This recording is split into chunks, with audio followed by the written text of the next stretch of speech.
All right, so James, dude, it's awesome to have you here, man. I'm excited to meet you. Why don't you tell me a little bit about yourself?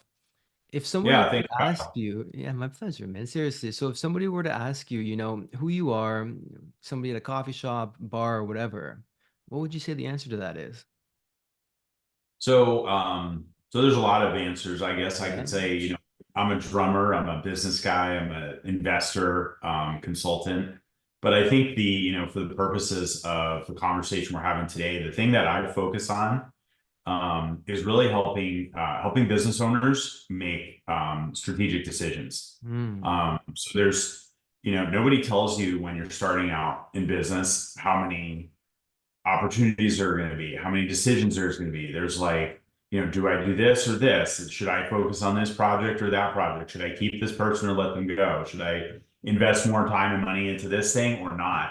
And a lot of us just sort of try and feel our way through that. And so over, 25, 30,000 hours of consulting, I've created these really simple decision-making models that help people accelerate the decision process, but also have more confidence in their decisions and make sure they're thinking about the right inputs so that they can move forward without fear of regret or fear of making mistakes. And so that's really what I focus on. So when it comes to the decision-making process, what's your process for it? How do you know what move is going to be the right move or the most strategic move when it comes to making any decision regarding business, whether it be marketing, management, whatever? What's your thought process behind making a decision? Yeah. So there's definitely a lot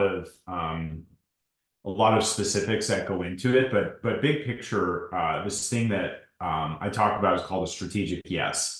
And a strategic yes is evaluating a couple different things that come together for, kind of that like middle of the crosshairs. So like this is the thing we should be focusing on. Mm. And the first of those things is setting up your criteria. So everybody, the challenge with business in the general business advice that most people get is that it doesn't take that person's context into account. So Right. you could be at this stage in your business, and that stage in your business has very predictable problems, right? Startup problems are different than scaling problems, and um, and even in the startup phase, there's multiple things that could be going on, right? You could have, a great product but no lead flow, or you could have a ton of lead flow, but your product and the, satisfaction that your customers are getting is questionable. And so there's all these different scenarios that could be at play. And what happens, I think, with most business advice that people get is that it comes across as this is the thing that you need to do. And while that might be the case for a narrow band of the people listening to it, it doesn't really take into account the context of everybody listening. And so well-meaning gurus or people sharing advice could be giving advice that's actually the wrong timing or the wrong thing at the wrong time. And so there's a lot of judgment call that needs to be really considered for the entrepreneur who's making that decision. And so the first thing I look at is, well, what's the criteria? How are we going to decide what is in and what's out?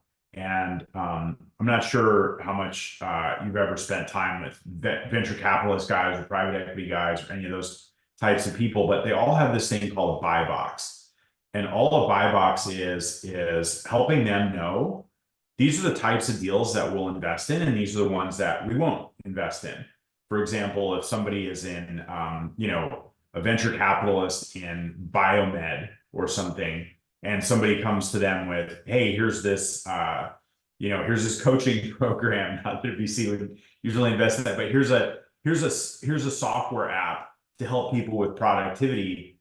That's not in their buy box, right? It's out, and so it's an immediate filter for them to know, should we continue to explore this idea or should we just immediately dismiss it? And most business owners don't have a buy box Mm. for the decisions that they're making. And so might be, beyond the scope of the time we have today, but at a high level, the buy box should be represented by a choice on what we're going to buy with our assets. Because we all have assets that are time, money, team, energy, we have a finite number of them, so we want to allocate them in the best way possible. And so you've got 5 areas of your business: marketing, sales, delivery or fulfillment, operations, and finance, and drilling into those to say, well, what goal are we after right now? What's our big picture goal? What's our near-term objective?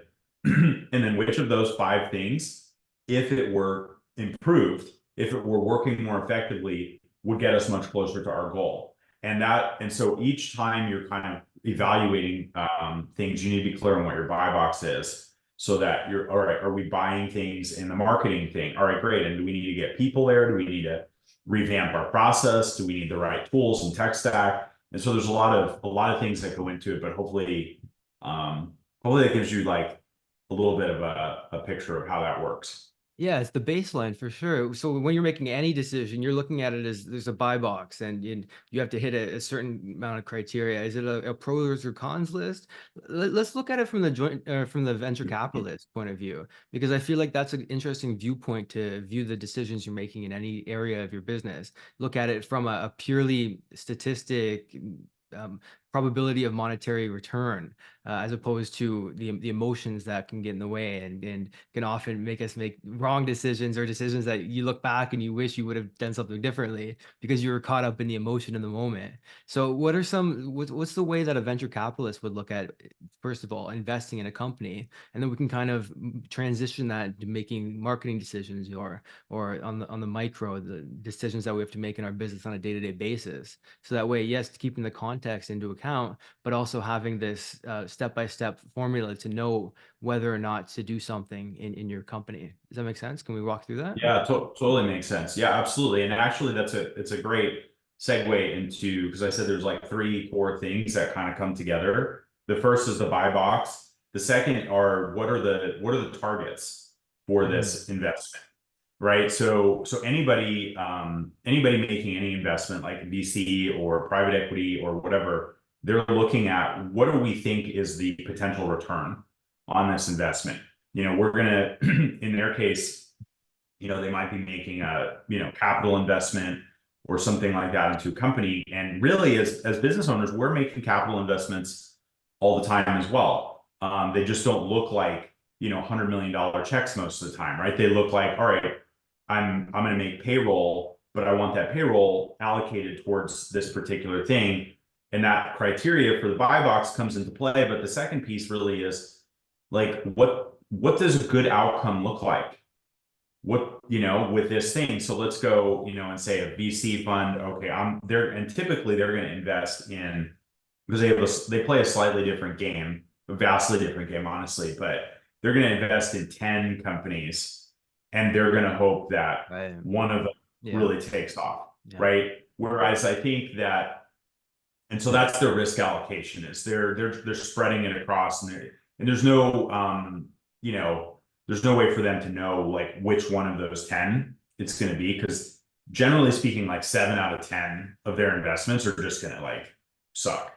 And they're okay with that because 2 of them are going to kind of be so, and one of them hopefully will really take off, right? And that's the way that they hedge their bets.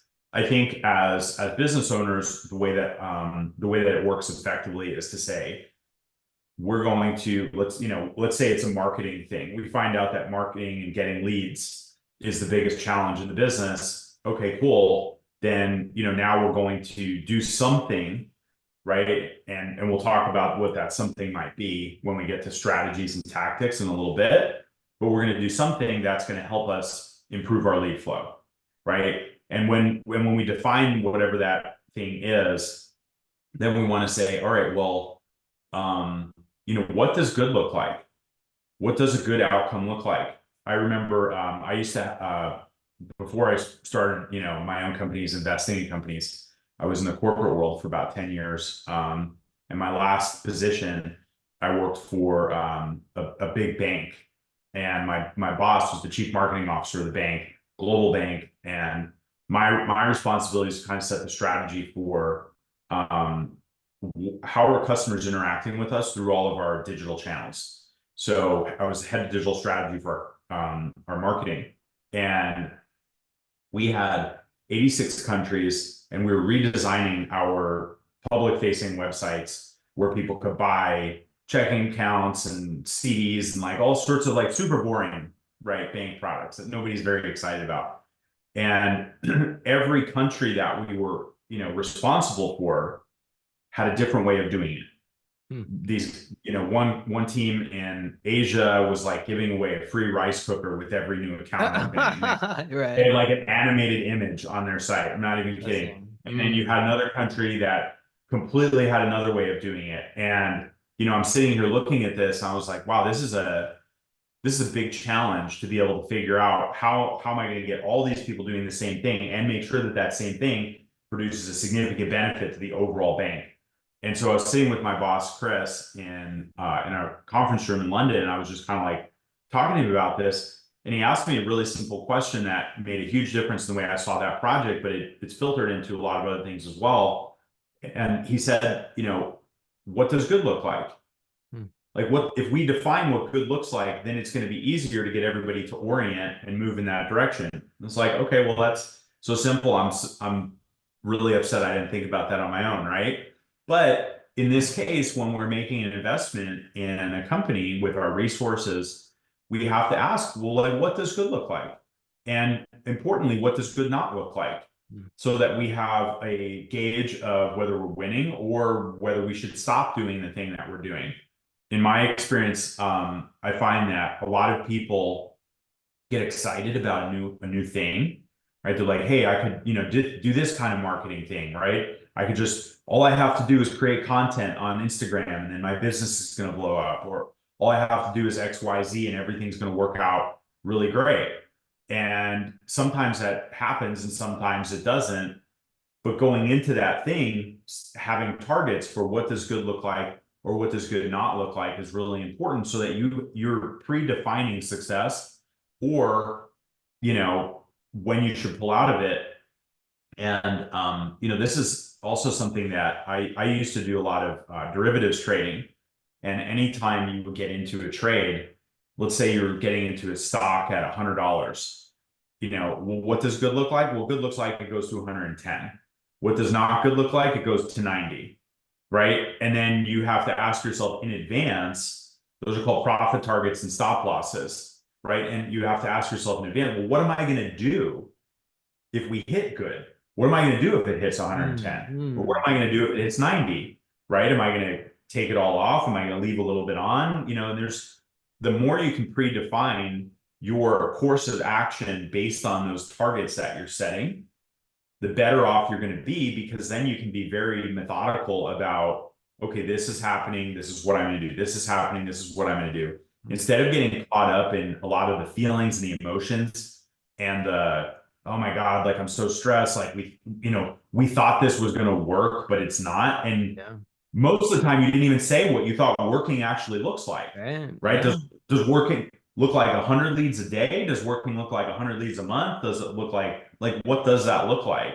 And so that's definitely the second piece of this, is making sure that there's clarity around the around the metrics of whatever it is that you happen to be doing.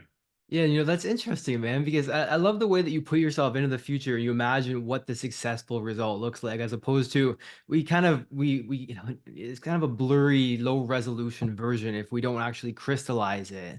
Because we've got a goal, like, yes, if we run a Facebook ad campaign, yes, we want it to be profitable, but what does that specifically look like in that context? And then you said something brilliant, which I love, because this really helps you to put yourself in that spot. You said when you do reach the goal, whether it be positive or negative, the stop loss or the target goal, you look at what are we going to do next? And to do that, you've got to really put yourself in that future position and say, hey, look at we're here. Then what do we do? And then once you're there, you can kind of step by step, and it's tricky, but it's a lot easier to walk yourself back to see the steps that you're taking to be able to reach that goal, to then be able to see what steps you're going to reach next, as opposed to having that blurry kind of a fuzzy target that doesn't get hit at the end of the day. And so, Yeah. what comes to mind is Cameron Harold wrote this book called Vivid Vision. And he Mm. talks about, really bringing yourself into that place of achieving the goal. What does it look like? What are the emotions you're experiencing? And then you can kind of walk step by step backwards in terms of how you got there. So it's interesting that a lot of people don't really crystallize what they're aiming for. They've got a blurry version of it. They haven't really thought about what it's actually going to look like, and then even better, what to do then, what to do after you've reached it. Which there's all kinds of philosophical and interesting ways of looking at that and perceiving the effect of that. But anyways, dude, it's beautiful. What's the third one? So before I move on to the third one, I appreciate you pulling that together because I think that um, it is worth reiterating that it's much easier to hit a clear target than a blurry one.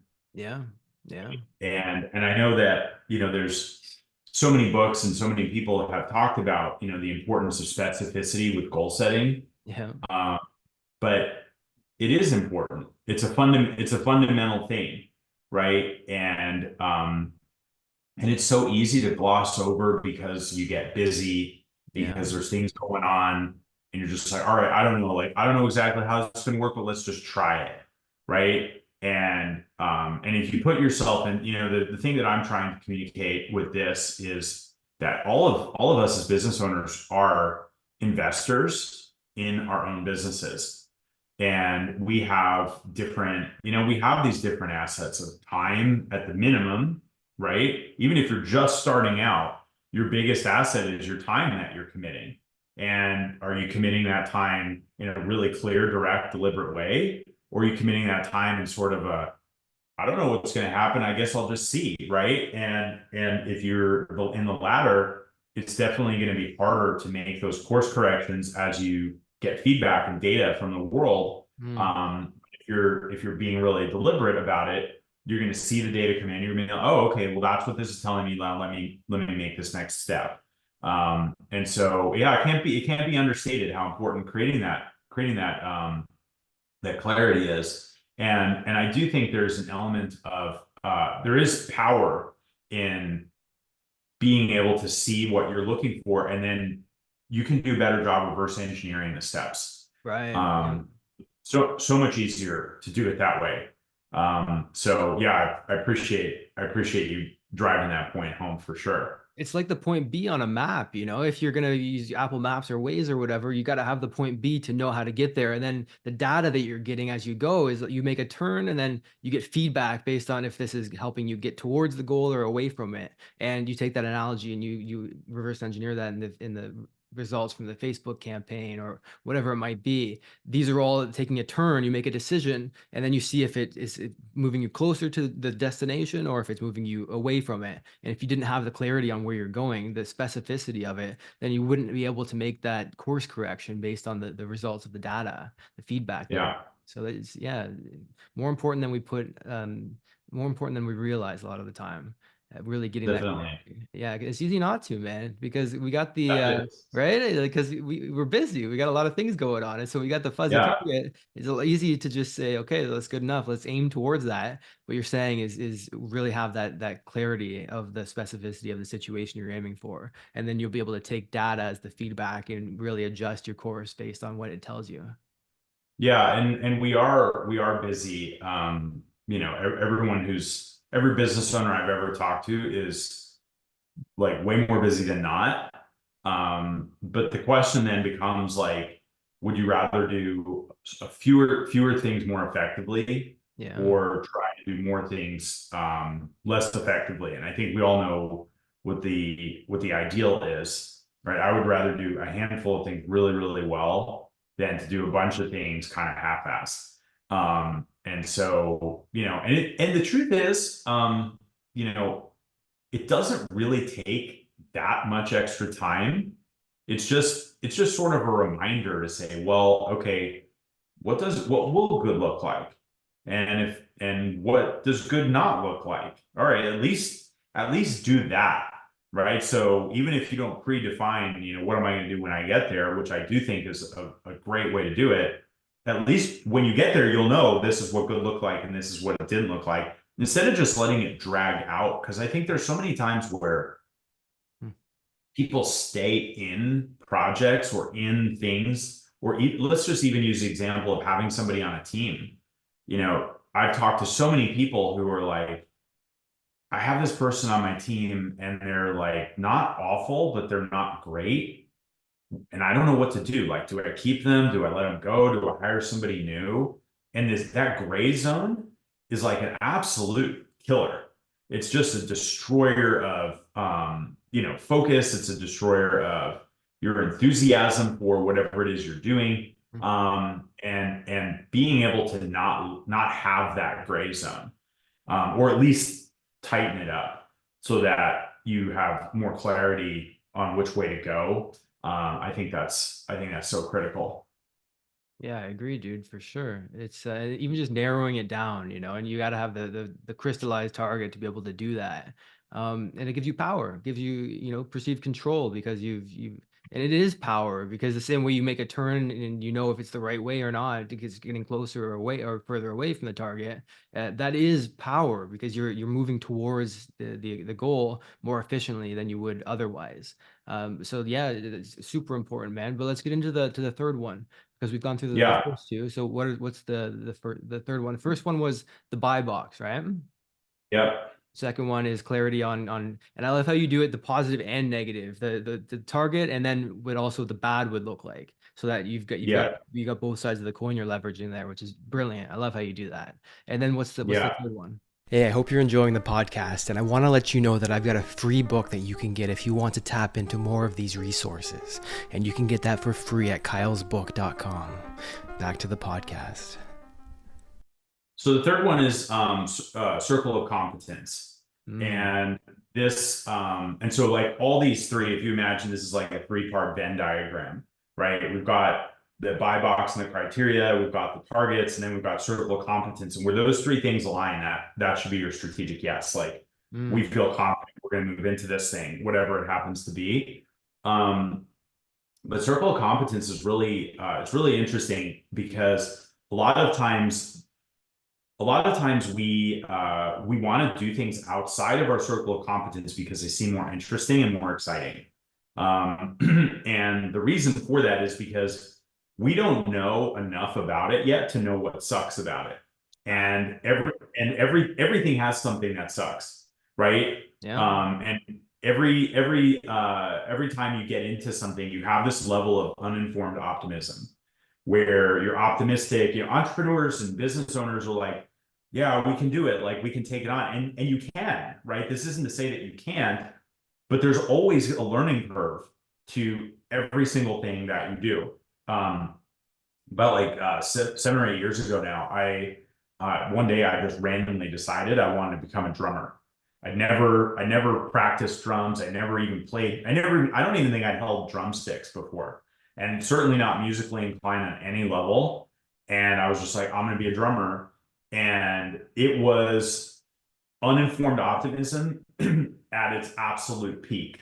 I was like, imagining myself like jamming out on my kit. It felt amazing. I couldn't wait. Right. And then my kit got there and I had no idea what to do with it. I couldn't move my hands. I was so uncoordinated. It was like embarrassing.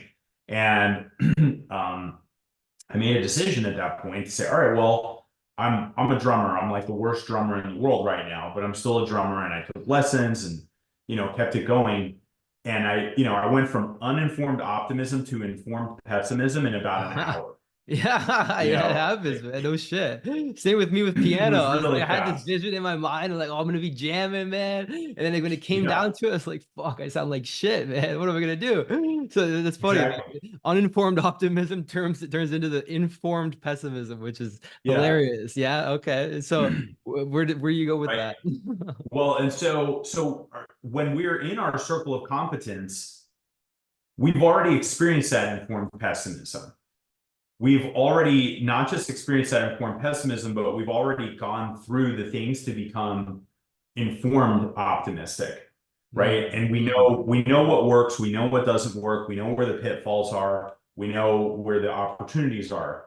And so part of staying part of this idea of circle of competence is that when you're investing resources, you can invest more aggressively when you're in your circle of competence, and you should be more cautious when you're veering outside of your circle of competence because you don't know yet, right. right? And so it's not to say that you can't venture outside of your circle of competence, but what it is to say, and go back to another trading example, is if I had $1 million portfolio and somebody, I come across an investment that's going to be a $50,000 investment, but I don't really know anything about it. The $50,000 on a million is like, okay, it's a small percentage, right? And maybe I'm willing to risk that. Um, and so even if it goes completely wrong, I'm going to be fine, right? I'm still going to have $950,000 in my portfolio, and I can, as traders say, I can live to trade another day because this idea is called risk of ruin, right? But if I have this $1 million portfolio and there's an investment that I know nothing about, right? I don't know about the space, I don't know about the players, I don't know about the market, like any of these things, and I put $900,000 into it, like that's reckless. And so I think we have to apply some of that similar thinking when we're making this strategic guess, is that if I'm in my circle of competence, I can be more aggressive with my time, with my team, with the other resources that I have at my disposal. And if I'm outside my circle of competence, like keep other things going that are in your circle of competence while you experiment with something that's out of your circle of competence, right? And it's a way of, managing risk. And Mm, it's also a way of making sure that you can live to, be in business another day. There's really no need to take senseless risks. And I think most of the senseless risks that I've seen people take is because there's a siren song of the new thing, the shiny penny, what everybody else is doing, and oh my God, this is working for everybody else, so I got to do it too. And it's like, okay, well, how closely aligned are you in your circle of competence? And so for me, it comes to this idea of a confidence factor. And I think confidence is a blend of optimism and experience. And if you have high optimism and high experience, that's probably going to be a really good thing for you. But if you have high optimism and low experience, dude, you better watch out, right? Like you should invest very, very cautiously or not at all in that situation. And so calibrating the level of resources and things that you put into something based on this idea of confidence inside of your circle of competence really is the third piece. And so when you layer these three things together, you say, okay, I'm clear on the buy box. I know this is what's in our crosshairs. I'm clear on what good looks like and what it doesn't look like. And I'm clear on where in my circle of competence this is. If you establish that, the odds of you making a intelligent, informed, mm. strategic decision absolutely go through the roof. And that's not to say you're going to hit a home run every time, but it is going to say that you're increasing the probability of success, like probably by a magnitude or more, that's a good decision for you. And so where I think this is really interesting is that you can kind of set up these lenses for yourself, these filters. Mm. And so now, now you're scrolling social media and this person's telling you to do this and this person's telling you to do this, or you go to a mastermind or a networking group and this person's crushing it with this thing and this person's crushing. Now, like you can take all of those inputs and you can run them through these filters, and out the other side, you have a decision that's the right decision for you, because it takes all of these important things into account based on your context, your experience, your goals, and everything. And because it's not like I mean, there's definitely bad advice out there, but most of it is just unqualified advice. And so if you take that unqualified advice and you run it through these filters, then you can have a strategic yes that you can have confidence in. Right, and that's the thing because it can be good advice, but good advice for who, when, Yeah. under what criteria, and under what circumstances, right? And so one of the things that came to mind is if you're really interested in doing something that you're optimistic about, but you don't have the experience to kind of have the roots to hold it there. So if you got the three circles in the Venn diagram, the way I picture it is, if the bottom right one is the one that's you need the competence to be able to know what to do and know what to expect. You can take that circle and then have another circle that kind of attaches onto it, which is somebody who does have that experience, the informed optimism, as opposed to the uninformed optimism. And so you can attach people to your circle of competence and expand your capabilities based on who you attach to it. So Yeah. Right, and so that's interesting the way you Yeah. the same way you hired a teacher for your drums, your drum experience, right? You wanted to be able to play the drums, and so you attached somebody with the informed competence to your uninformed optimism, and it started to and really the goal, I guess, is to kind of overlap the two of them, where eventually their informed optimism kind of blends into and becomes your informed optimism as you learn the skill, as you progress, and their knowledge transfers onto you. And so it kind of has this overlaying effect where eventually the circles overlap and you've got their informed optimism, which is interesting because that's the stacking up of connections that we can leverage at the end of the day. Very cool. Absolutely. And so glad you brought that up, because, you know, it's such a great point. It's not to say that you have to learn everything and become an expert in everything, because that's not the way this game works, right? This game works by leveraging other people, their skills, their talents, their connections, all of that sort of thing. And so, but being aware of that and saying, okay, well, this is outside of my circle of competence, but and I'm a big fan of the whole who, not how, Yeah. philosophy. And all right, well, who does have that circle of competence that we can borrow, rent, buy, whatever, right? And bring that in, so that now this can be a strategic yes for us, because strategic is not a strategic yes if we don't have it, but if we have somebody with that capability, suddenly it becomes a strategic yes, and then more possibilities open up. Right. So let's walk through the step-by-step process. Let's say I'm looking at a Facebook ad campaign idea, or I'm looking at hiring a consultant, or I'm looking at buying a course or making a decision in my business. We'll look at running a marketing campaign. It's going to work, or we shouldn't do it, or we should do it. So can we walk through the three circles to have the intersection of whether we should run a marketing campaign or not? We can kind of run a specific concrete example on it. Yeah, definitely. So I've got a great example in my mind, because I was literally just I was just hosting a mastermind 2 days ago, and somebody did a hot seat on this. So I'll just share that specific example because it was related to marketing.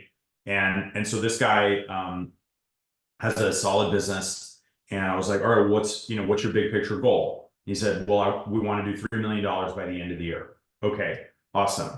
And what's your 90-day objective? He's like, well, my 90-day objective is that we get 100 new registrants in our program in the next 90 days. Okay, amazing. So that's the basis for setting up these filters. We need to know, like you said earlier, what's the point B, right? The Mm, point B is $3 million by the end of the year, 100 new registrations by the end of Q2. Okay, so now we kind of go through the whole thing. And so we say, all right, well, what's in our buy box? Well, clearly, we got to evaluate where the whole business is. But if we just look at those 5 areas that I talked about before: marketing, sales, delivery, operations, and finance. And I asked him, I was like, well, let me ask you a question. Why do you not have those 100 people already? Like, right? Why aren't they already here? Interesting. And he said, well, we don't have the leads to support that yet. Okay, cool, right? Which could be a completely different answer than we're getting all the leads, but our program sucks so bad they just keep leaving, Right. right? Or this, the Right. So, conversion process is shit, and so they're not yeah. converting, right? So yeah. Also, right, we get tons of leads, but our sales team can't convert them. So diagnosing like why we don't have it already is really what helps us set up the buy box for this particular decision. And Mhm. so in his case, though, the program is good. They've gotten people through it before, have really good results. People really like it. They've converted the leads that they have, and now they're ready to ramp it up, essentially. So he's like, okay, we need leads. All right, so I'm clear that the thing that we're going after is in the marketing pillar of his business. So we set up the buy box, if you will, as a marketing thing that needs to generate leads. Okay, amazing. And so then we move forward and we say, great. Well, he already told us what good looks like, right? Good looks like we get 100 new registrations per month. And what does good not look like? I was like, well, how many are you getting right now? And he's like half a dozen a month, right? Just from these referrals and things like that. So the question became, if we're really going all in on this, clearly we're going to do better than half a dozen. So with this focused effort, like what does good not look like? And so we just kind of cut the target in half for him. And we said, all right, good. If we do anything less than 50 a month, we feel like we're going to be off of the mark.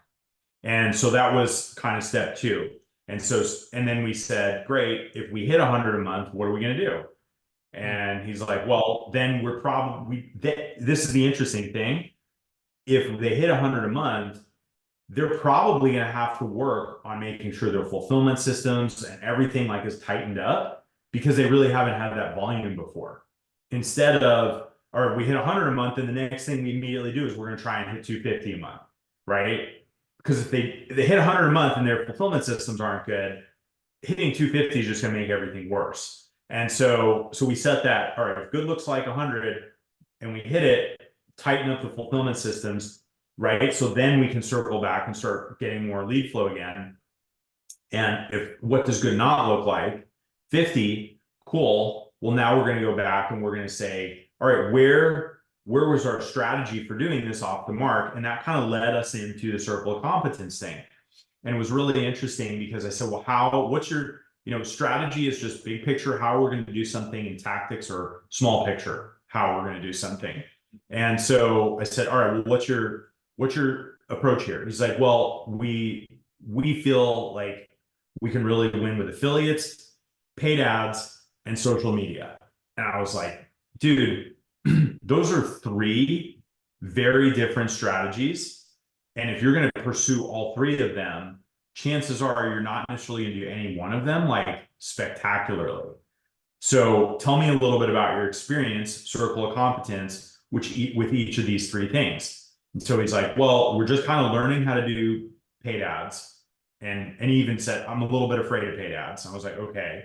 And what about, organic social? Well, if we could do organic social, like I have to put the system together and I have to figure it out. And I was like, what about affiliates? He's like, oh, affiliates? That's how we've been growing up until this point. And I was like, okay, so let me ask you a question.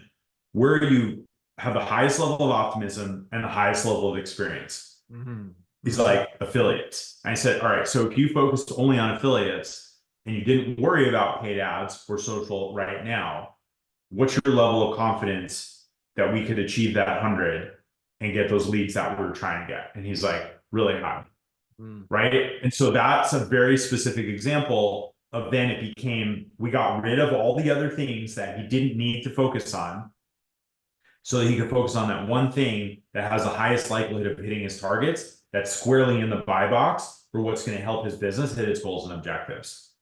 It's beautiful, man. Even just that last piece right there, if you were to just use that in terms of making a decision, tactically speaking, what you're going to do with your business, marketing, whatever, even if you only did that last piece, which is what's worked in the past, what are you most confident and competent in, and what do you think is going to work in the future if you just do that one specific thing. If you just take that into account when you're making a decision whether you're going to do Facebook ads or what you're going to do moving forward, just take into account what you're competent in, what you're confident in, and what you think is going to have the most probability of success. And it sounds so obvious, man. It sounds like it's like you of course you're gonna do that. But it's not always so black and white like that, because there's so many options that you can do. And we as entrepreneurs especially want to try new things a lot of the time. And Yeah. so we kind of put aside what has worked in the past to try to do something new, which a lot of the time you leave a lot of profit on the table, because there was still a big chunk of meat that you could have still kept taking off of there, but instead you moved to something else because you got tired of the meat, even though it was still nourishing your business. And so you can keep taking off what was working in the past. Just that piece alone, man. It seems obvious, but it's not obvious in practice, which I think is a telltale sign of it being fascinatingly important to do. So this all is presumed that you have the goal in mind to be able to reach and create the decision-making process around it. How do you know what is the right thing to aim for to be able to make these criterion match? Yeah, I mean, no, nobody knows that their goals Yeah, are right. yeah, The truth of it is we live in an uncertain world. And I think that, this goes back to the circle of competence thing. Over time, you become better at setting goals for yourself and your team, and knowing what direction you should go. But certainly, even if he wasn't as specific as, we want to hit $3 million and get 100 new registrations.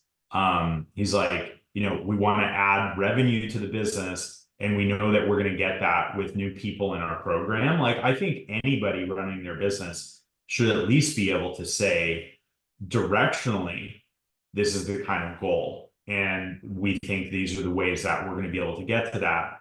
But I certainly would encourage, anyone listening to this to really spend some time thinking about, like, what do you want? yeah. What do you want? It's like it's simple, but also, not necessarily always the easiest question to answer, right? And the other thing that I think trips people up a lot of times is they feel like it has to be like the perfect goal, or like, and then I don't know what your experience is, but I've seen people and, all these social media and different networking groups and mastermind stuff. Then they kind of get into like goal comparison, and like, my goal is bigger than your goal, and like all this Right. other stuff. It's like, Yeah. it's not particularly helpful, to chase other people's goals, because that might not mean anything to you, and you might not even care about it. And then next thing you know, you spent, a month or a year, multiple years chasing Yeah. somebody else's goal, only to find out you didn't really care about it in the first place. And so, Hmm. I think that, just, if you're not crystal clear, that's fine. Put something up there. Put something up there so that you can get into moving towards it. And if you and that could be part of your, what does good look like, what does good not look like criteria. It's like, well, if we hit this, we're going to set a new goal, right? That's an absolute possibility. If we don't hit it, we're going to set a different goal, and we're going to chart a course in a different direction. And so, you need to have a point B, even if that's not your permanent point And B, it might even if change. it's Probably not will change. Yeah. it. How many times, like, have your goals changed? Like, my No goals have kidding. changed a ton, Yeah. right? And I think that's okay and to be expected. And I'll say this other thing on goal setting, Kyle, is that I am a fan of the vivid vision idea and setting these big, hairy, audacious goals. But if that's the only goal that you set, is this like gigantic goal that Mm, scares you, mm. you're going to be less likely to move towards that goal, because it's going to be overwhelming and terrifying. And so it's great to have a vision for the future, 5, 10, 15, 20 years out. Like, that's amazing. But most people, and there's like a lot of science to back this up, most people in timeframes of 3 years or greater need to have a goal that feels attainable. Right. And Chunk and down. if it doesn't feel attainable, you're gonna be like, oh my God, there's like all these different things that we could do, and that can create overwhelm and analysis paralysis, and Mm. like no movement. And so I'm an advocate of saying, yes, like create the clear vision you want for the future. I think it's great. I think it's compelling, gives you a why, all of that, kind of like energy and like that juice that you need in order to jump up out of bed in the morning. But you also need to say, okay, at the same time, what's the furthest that I could see and feel somewhat believable and move towards that. And when you approach that or you get there, like reset the milestone, kind of navigating towards that big picture vision. And so I think that that could be really helpful when you're thinking about goal setting too. Yeah, it's chunking down, right? The way I look at it is like a video game, like Mario World. There's an end boss, there's Bowser at the end. And then if you just were starting the game and you immediately tried to go for the end boss, you get your ass kicked because you don't have the skills. It's overwhelming, I guess, right? In this analogy. And so there are micro bosses that you have to beat Yeah. before you reach the end boss. And in the same Yeah. way, right? So if the same way, if you got a 25-year vision, you're not going to aim for that 25-year vision. You chunk it down into steps, into bite-sized pieces where you can, would you recommend would you set monthly goals, quarterly goals that you would reach to step by step? How would you Yeah, set I your think goals? I think yearly and quarterly goals are great. Even having like a 3 year goal in mind, I think is good. You just want to don't get carried away, I guess, Yeah. is the whole thing. And it's great. It's great to dream big, but we all live on planet Earth, and that's what's real. Well, yes, it's perceived as real anyways. It seems real. I don't know. I knock on my table. It turns out most of it's not there, but it seems real. Right. It's as real as we can comprehend. Well, That's at true. least, Yes, that's very yeah. true. I love it, man. Especially with we'll say it's Socrates behind you. We'll say that Yeah. he would question it. I love it, man. So what's a question that I should be asking you, but I'm not asking you, that if I were to ask, would be able to crystallize this and help somebody watching or listening really be able to set and reach their goals strategically? I don't think it's a profound question, but it's definitely something that we didn't talk about, which is, kind of the frequency of setting Mm, up these filters. yes. This for me is definitely part of a quarterly planning process is making sure that because the buy box could change depending on the circumstances. And so recasting these different things, um, I think a quarter is a really good amount of time to be able to accomplish something meaningful, but not so much time that you can't kind of anticipate the end of that quarter, right? We're at the beginning, of Q2 right now. And so, I could kind of see the end of Q2, right? And so having this set up for that period of time, I think is really good. The other thing is, and I don't know the question that would have preceded this, but I will just share that I think the more you guys as business owners can take away this idea that you are an investor in your own company, Mm, and taking on that mindset of an investor, right? Investors consider their investments, they allocate resources with an expectation of return. They do those things in a very measured and deliberate way.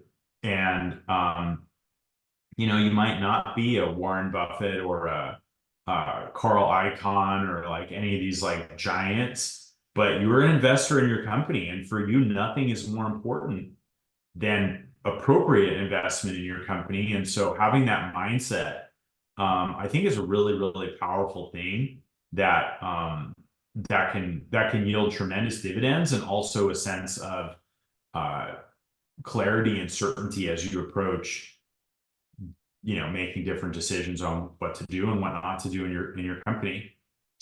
well, yeah, no kidding. It's an interesting viewpoint of it, and one that I think is underrated and underutilized. And so, looking at it as an investor, looking at your life, the progress you're making in terms of the potential returns, not only as a business owner, but then shifting and putting on the investor cap and saying, all right, so what is this going to look like from this other viewpoint? What I wonder is in terms of the repetition of setting this and really working this process quarterly. What does it look like for you? Let's say because you've done this before, so you've got the base of it, and then every quarter you revamp it. What does that actual process look like every quarter? Yeah, every quarter, we're taking another look at the goals and objectives, right? Did we hit the previous quarter's objectives? Did we miss it? Did we hit our previous, what does good look like or what does it not look like? And then we're looking at kind of doing a postmortem on, Yes, exactly. That's the word for it. Yeah. right? Like why or why not, regardless of whether it was successful or not. Like, why were we successful?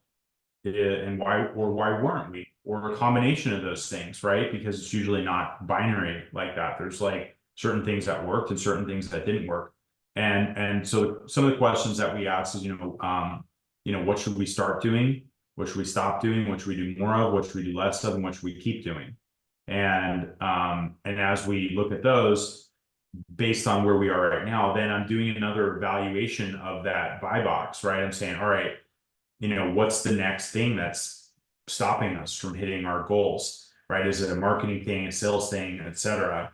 And so we're reshaping that buy box so that it's current, right? Because the previous one was based on what was there before. And now that we're at a new place, is it still the same thing getting in our way? Okay, cool. Like that, great. At least we re-clarified that for me, for my team, for everyone that we're working with.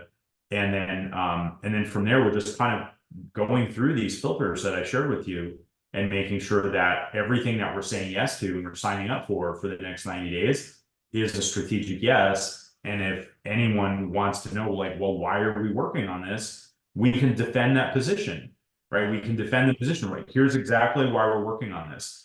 And so that cycle is really, really powerful.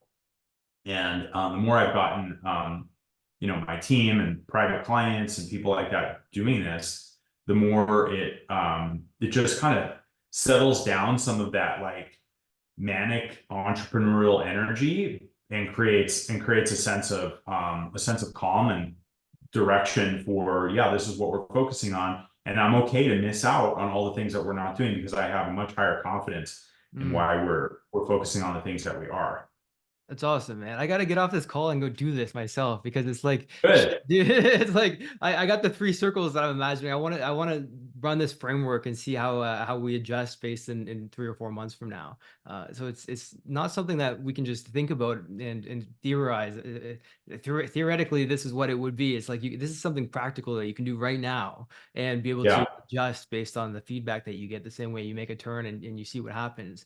But it gets interesting because every decision you make, kind of you're faced with this fork in the road, and you have to make the framework work for each decision. So it's like you can see how this would instantly stack up and exponentialize with 1,000 of these frameworks having to be done. How do you manage that so that it's one cohesive package instead of having to work with all of the decisions that you face? How do you make it so that it's one so that it doesn't get overwhelming?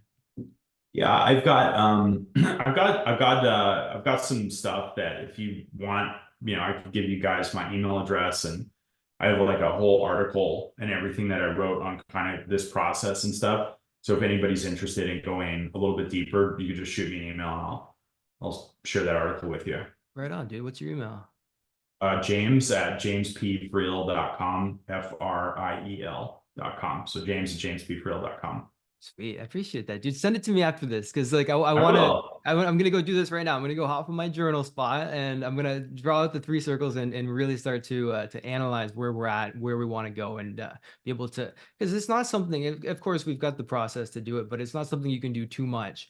I mean, of course, you can spend all day, every day doing it and only visualizing it and never actually taking the actions to do it.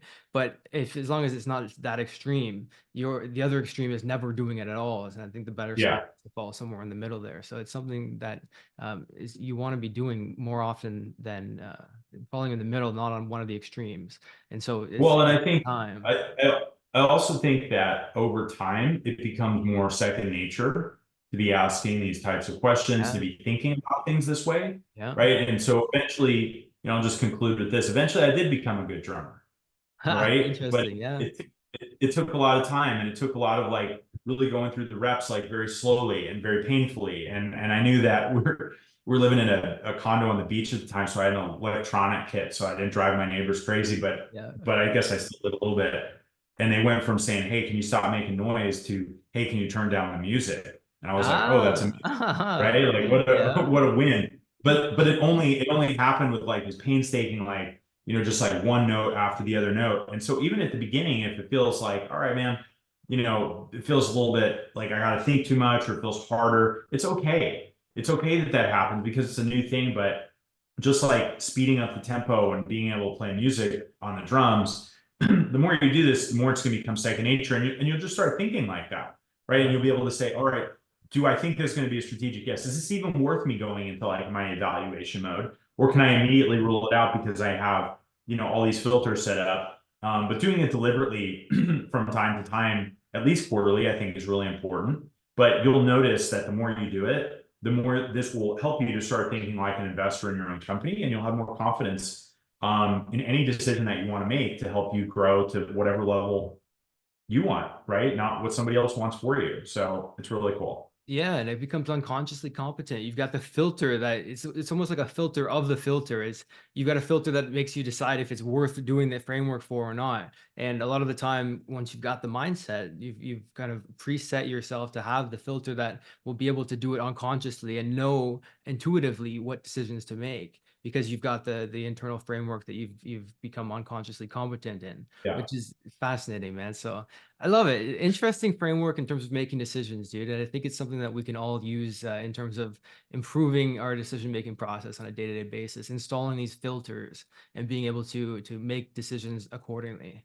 So as you've given us the framework, man, thank you. I appreciate it. Is there anything else Cool. you want to add before we kick this off? No, that's it. Appreciate you having me on, Kyle. It was a great conversation and really enjoyed it. My pleasure, man. I did too. So, dude, send me over that I will. this framework because Yeah. I need some guidance in terms of when I go do this right now, and I'll get back to Yeah. you in terms of what comes out of it. I appreciate it seriously. Absolutely. All All right, right. dude. Cheers. All right. I hope you enjoyed that podcast episode. And if you want to get a free copy of my book, go to kylesbook.com and you can get a copy there. I'll talk with you soon.